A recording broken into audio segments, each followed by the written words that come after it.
Hello, people. How are you today? I am Amanda Gold. I'm a life coach. My business is called, it's none of your business. Just kidding. It's totally your business. It's called Kick Ass with Both Feet.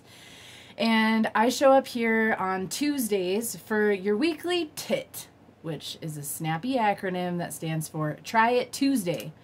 So today is Tuesday and I have something for you to try.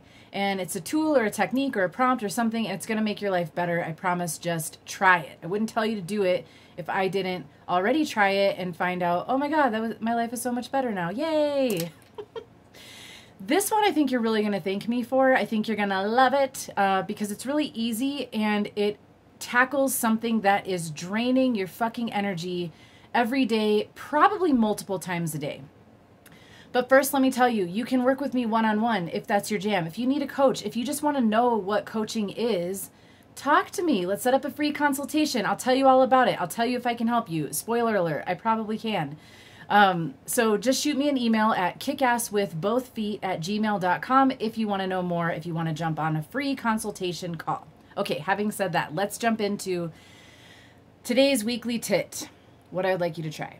What we're talking about here is your environment and all the things in your home or around it. If you've got a yard, I'm sorry, if you're a pirate and you have a yard, I couldn't help it. Okay. We're checking out places in your home that are draining your energy. And here's how you know if you've got a spot or several like this. You see it and you kind of deflate a little bit. It's that thing where whenever you lay eyes on it, you have this litany of thoughts that cascade down from just glimpsing the issue. And you'll feel it in your body and you'll feel it like a drain. So what am I talking about? Let me give you some examples from my own life. So I have this really crazy rose bush that's growing out in front of my house. It's beautiful and all, except we have these Japanese beetles that fucking devour all the roses in like 2 days. So it's just kind of depressing and it's thorny and it grows really fast and I can't keep up with it. And it gets these long branches that jut out right in front of my sidewalk area. And every time I walk up my steps, it kind of snags me. And then my cascade of thoughts is like, oh, I got to cut that down. And then I think, I don't have time for that. And I need to find my clippers. But I haven't seen the clippers lately, and I think some shithead stole them. I need to get out of here. This neighborhood, da-da-da. Actually, I really like my neighborhood. But I do think someone stole my clippers, which is a bummer and rare. Normally, nobody steals around here. It's awesome. But so I think all that shit, right? Like, oh no, I really actually love it here. I just need to cut this one thing. Oh, I should go buy some more clippers. Oh, I don't really have money for that. Oh, the poor mailman is probably getting snagged when he comes up here, right? It's just this litany of thoughts. It drains my energy. And then what do? I just go about my day because I don't have time to deal with that right now, right? And then I go in my house and say I have a little bit of trash because I just opened the mail. And I go to throw the trash away and it bounces right out because the trash is full. Here comes that cascade of thoughts, right? Oh, I need to take out my trash. Well, I'll do that tomorrow because I want to take out that other trash too and I need to gather it and I don't have time to do that right now, so I'm just going to wait. Okay. Another one for my crafty creative types out there. Unfinished art projects are the biggest energy suck that you can have.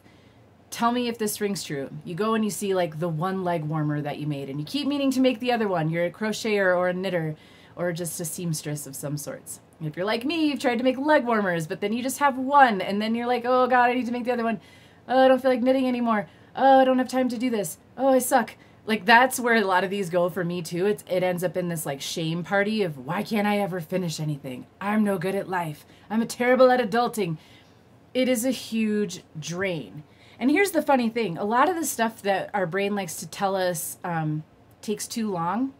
If you think about how many times you walk by that and feel shitty because of it, when in reality, even if it took as long as you think it takes, you're still spending more time dreading it, avoiding it, hating yourself for having that issue. Like you're definitely spending more time in the long run not dealing with this thing. So the other thing I like to challenge, if you're familiar with my videos, you know I'm a huge fan of a timer, and I have a video about setting a timer for 2 minutes and how much you can get done in just 2 minutes.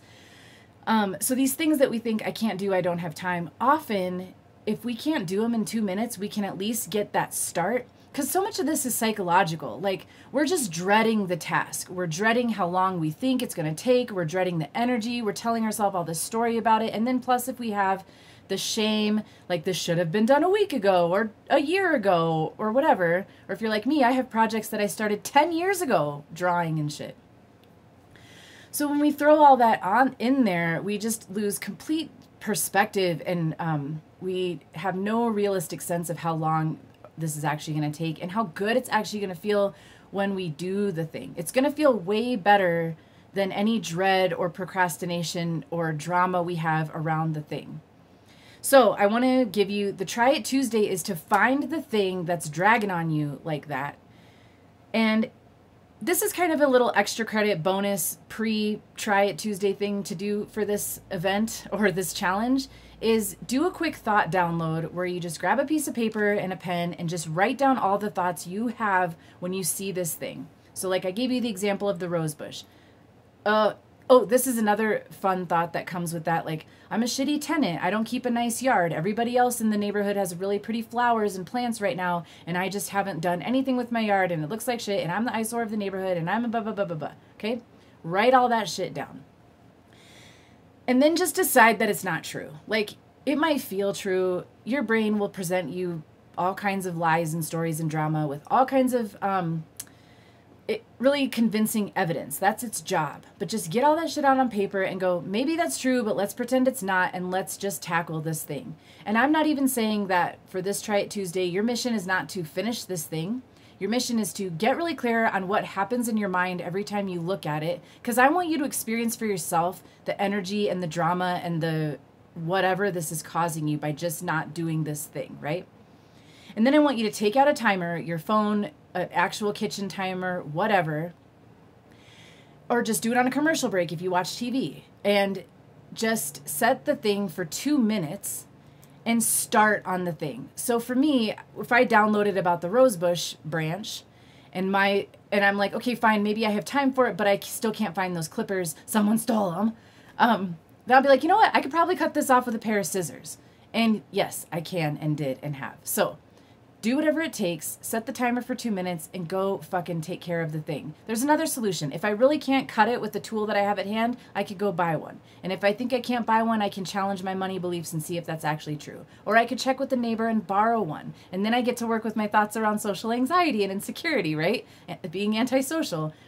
We can just keep doing the work to see what's really holding us back is never what we think is actually holding us back. It's just our own minds.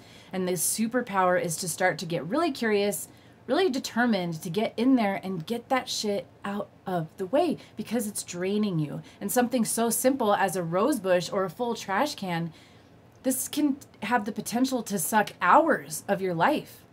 And I don't know about you, but I don't have time for that shit. So set your timer, do 2 minutes, see what you can get done in 2 minutes. And like I mentioned before, often it's just getting over the psychological hump of like the dread of it.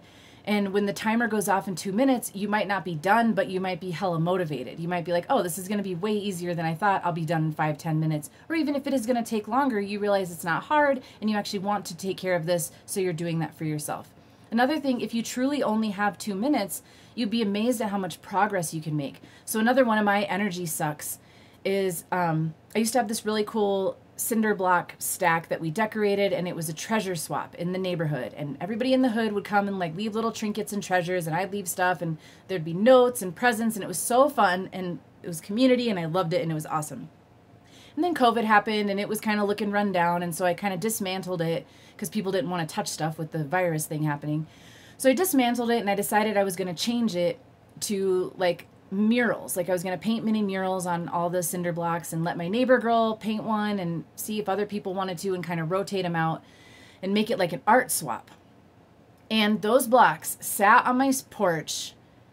Confession, they're still there. And I'm actually using this Try It Tuesday on myself after this video, and I will report back to let you know how it went. But all I need to do next, this is another thing you can write down, is what's just the next step? If it feels like a big project, just what's the next thing you could do? And maybe for me, it would just be, if I really legitimately don't have time to paint them the way I want right now, could I paint one? Could I paint one side of one? Could I just stack them nicely and move them off to the side so they're not always confronting me and they look kind of disheveled and crooked right now? And then what I want to challenge you to do as well, after you've downloaded all your thoughts about the thing, first you've identified what this thing is for you. do a quick thought dump download about all the thoughts you're having around it, all the drama and story you're telling yourself. Set a timer for 2 minutes and just get after it and see what you can get done in 2 minutes. And then if there really is more to do, or if you really need to like do it a different day, do it. And the way that you do it is you write it in your calendar somewhere, whatever system you have where you put appointments and you keep them, put it in there. And even if you just block out another 2 minutes for this project or 15 minutes or whatever chunk seems manageable, the benefits of doing this, like get it on the calendar and then actually do that thing, they're so huge, because the more you do this, the more faith you build up in yourself and in your abilities, and you start to stand taller and you're like, I can do anything because I did this one thing that's been weighing me down for ages. It sounds so simple, and it is, but it shouldn't be discounted that just because it's simple, it won't have a huge impact on your life. So when you put that shit in your calendar, you treat it like, think of someone really important to you or someone that you idolize. Like, I just got to sit in on a call with Gina DeVee. It was Jen Sincero's life coach. If you don't know who she is, look her up. She's a fucking badass, making millions of dollars. She's amazing. Not just because she's making tons of money, but because she owns that and is as a badass coach, and she's living an epic life. If she was on my calendar, you best believe I'd be there early. Wild horses couldn't stop me. Nothing would fucking stop me from showing up to the appointment. And what I want you to learn how to do is treat yourself as if you were that important, because you are. And if you're working on anything of value in this life, which hopefully you are, we're talking about kicking ass with both feet, you need to value yourself and own your worthiness to do anything worth mentioning in this world, to have any fun at all, to do anything cool. So these little things, this tiny thing of like putting a 15-minute cleaning sesh in my calendar and then actually showing up and honoring it, those are going to be those tiny little increments of trust that you're building in yourself. And so you can start to do the bigger things and start to have your own back, which I think is huge. And so what are the benefits of doing all this? Why should you bother? Well, for one, I told you it's such a huge drag on your energy, even if you don't really realize it. If you start to pay attention from this tit, pay attention to this tit, and you'll see that it has been draining your energy big time. So if you think about just 2 minutes on this thing, what a relief that would be, what a weight off your shoulders that would be, what a sense of pride you'll get when you look at that cluttered corner that's been cluttered for months, that you finally started to make some progress on. And I can't oversell it. Like, 5 minutes on a cluttered area looks amazing, and you will be inspired to keep going. And even if you don't, you'll feel better. You'll feel lighter. You'll feel more spacious in your home, in your belongings, and in your heart, in your spirit. Like, I'm sure you've heard about how our outer world is a reflection of our inner world, and we can clean up. If we clean up one, we clean up the other by default. So if you're feeling really confused and overwhelmed and anxious, tackle a mess in your home. And yeah, I guess that's all I have to say about that. I think there's more benefits, just momentum, motivation, self-trust, and then the relief, which are amazing, amazing benefits. Great results. Go get some for yourself. Never just take my word for it. Go out and try it. And then, if you're so inclined, I would love to hear from you how it went, if you noticed any relief, if you had an area that you want to share with us so we can all laugh together about our silly spots that we let drain our energy, but no longer, because we are two-footed ass kickers, and we're going to get after it and feel better right now. Go now. All right. Thanks for watching. Bye.